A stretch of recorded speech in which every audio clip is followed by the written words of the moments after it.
పూరీ జగన్నాథ ఆలయంలో జరిగిన ఈ సంఘటన గురించి వింటే మీరు ఖచ్చితంగా ఆశ్చర్యపోతారు. పూరీలో స్వామివారికి నైవేద్యం పెట్టిన తర్వాత అక్కడి పండితులు తమ అరచేతుల్లో నీళ్లు పోసుకుని ఆ నీటిలో స్వామివారి ముఖాన్ని చూస్తారు. అలా నీటిలో స్వామివారి ముఖం కనిపిస్తేనే ఆయన నైవేద్యం స్వీకరించినట్టు అర్థం. కానీ 1890లో ఒకసారి చాలా ఆశ్చర్యకరమైన విషయం జరిగింది.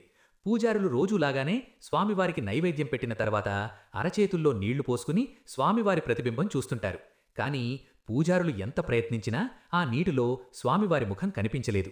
దీనితో భయాందోళనకు గురైన పూజారులు వెంటనే రాజుగారి దగ్గరకు వెళ్లి విషయమంతా చెప్తారు. రాజుగారు వెంటనే ఆలయానికి చేరుకుని బహుశా నైవేద్యం రుచికరంగా లేదేమో అనుకుని మరిన్ని రుచికరమైన వంటకాలను వండించి సమర్పిస్తారు. కానీ అప్పుడు కూడా స్వామివారి ముఖం నీళ్లల్లో కనిపించదు. దాంతో రాజుగారు స్వామివారు నైవేద్యం స్వీకరించేంతవరకు నేను పచ్చి మంచినీళ్లు కూడా ముట్టను అని శపథంచేసి ఆలయంలోనే పడుకుంటారు.